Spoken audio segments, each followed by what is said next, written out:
the question really is, well, I suppose there's a number of questions. Who are they? How did they get there? And where did they get their power from? Does anyone want to have a go at any of those?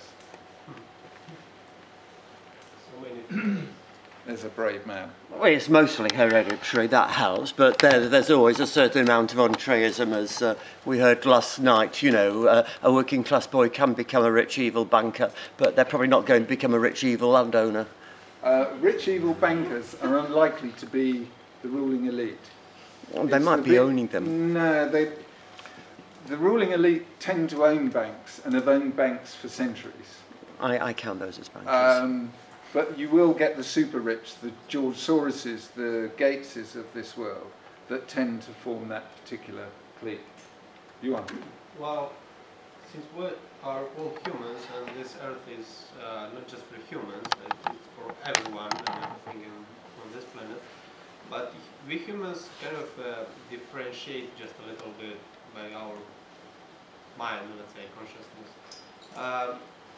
And it's been my understanding that we all own this land, and they figure out a way to fool us to think that we don't own this land, and they've taken the land and the wealth behind it for themselves, and because of doing that, they just control everything that we do.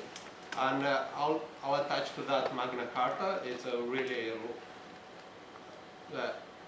old law that is being, I think, scrapped in this country in a few days, or something like that. It's being modified. I'm not sure about that. But what basically it happens when you are being born, they issue a birth certificate that actually gives your consent to them to control you. This is something that a lot of people might not really understand what I'm saying, and I agree with that. But it's when you really look down to it, like specifically, when you do the research behind it, you understand that when you sign something, when you have the birth certificate, you're being governed by your government, and that's basically it. The idea here is if they don't issue a birth certificate, they can't govern you. Yeah, right. If you watch that video I referred to with James Corbett, the actual title of the video is How to Herd Your Tax Cattle. And that's what we are. We're being farmed. Who's seen The Matrix? Yeah. Who's not seen The Matrix? You need to watch it. It's Hollywood. Every few months. And there's a lot to disagree with it. And one questions why they allowed it to be screened. And the reason they allowed it to be screened, I believe, is because they make the idea. I better preface this. Basically, the Matrix is humans are supplying the energy for machines who now dominate the world, and humans are in pods with sort of tubes coming out of them, and basically they're just feedstock to generate electricity. That's what they're there for. In order to keep them subdued in those pods, they're given this virtual reality. And that basically they're plugged into this virtual reality. The people who take the red pill are unplugged from reality and choose to find out what's really going on. And I believe the reason that they've allowed that film to be screened is because there's this big war going on and it's much too frightening. And there's a character in there who's taken the red pill. He's been a few years fighting as a rebel against this huge, impossible machine. And at the end of the day, he sells out his colleagues because he knows it's a virtual stake. He knows the wine is not real, but frankly, he's had enough. And that really epitomizes so much of the way people are plugged in today, because I think there is a growing awareness that we are in this situation. But there are so many people who find it too difficult to say, I'm going to fight this. You know, you guys are a failure of the system, in effect. The system has failed because you're here. You're questioning. You know, how many are out there who are happy on the blue pill? You on? Yeah, I'll continue with, like, you said your reason, and I think that there is some more to it, why they actually allowed it to be screened. It's because they knew people are awakening to awareness about the system, that it's failing and on. And they knew because they have the control of all the information, and when they do have that, through the media, through the entertainment industry, they have to keep us low. So the Matrix, why the name Matrix, I suggest you look up for Max Planck, the theory of the Matrix. He done it like 40 years ago, I'm not sure about the date, but it's because that concept of the matrix and all those letters falling down, if you truly understand the concept behind all this, you understand why, you understand that they just giving you the matrix. When somebody tells you what the matrix is, you just relate to the movie, but not to the theory. Right. So that's just So it's to make it science fiction as opposed to reality. Yeah, that's... Well, I'm sure a lot of people watch it on that basis. Chris had his hand up and then Joe. Yeah, you asked the question, where do they get their power? And I think it goes back to tradition and habit and the system itself. We've had it for so long. This is the way we do it in this country. We tax everybody with income tax, for instance. And that carries on for 200 years or whatever it is. So a crucial decision, for instance, is shall we go to war? Now that is taken in this country by two people. And two people can take us to war, all 60 million of us, and cause the most immense amount of problem, because we have a system in this country which says the Prime Minister can decide to go, and the Queen then says whether or not the troops are going to go to war.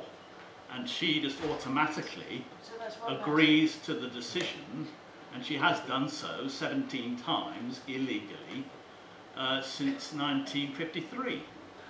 So they get their power from the systems, and we have to change the systems. And if, for instance, we change the system of the Queen, instead of saying yes automatically, says no, you prove to me that it is lawful, then I will give my authority. That one minor change to the system can totally change the way the whole country goes to war. Okay, that's one particular facet. Joe? Yeah, I think into your kind of emphasising systems. I mean, if I'm deviating too much, please do say. But going back when you two were talking about the Matrix, and I promise I won't talk about the Matrix again. But like you were talking about them, so it was surprised you that they let it be shown. So who is this they? Are you conceiving of like some kind of homogenous global elite that get together and discuss like which films should be allowed out at Bilderberg or whatever? Like, you see my point? I conceive of like a lot of powerful people knitted together by a similar ideology. Not necessarily all in contact all the time, but they all share a set of values, and the system, more than anything, shapes us and them, rather than those individuals getting together and be like, right, we're going to do this, this, this, and this to oppress the masses. I'd like to just answer that briefly. I don't think there's a master blueprint, but neither do I think that a lot of these things happen by accident. And I do think that they get together and collude and plan, and you mentioned Bilderberg. Undoubtedly the agenda for the world is set at Bilderberg, but there are competing interests in some. It's not clear cut, and a lot of this is layers of deception, confusion, distraction. So I'm not saying that there's this cabal sitting in a room saying we're going to do this and everybody agrees. It's a general atmosphere of collusion in which certain elements are brought together. So this year you had the Ukrainian coup d'etat merchants in at Bilderberg. Last year you had the Syrian rebels at Bilderberg. So they are brought in and orchestrated. I don't think that's necessarily controversial. Eddie?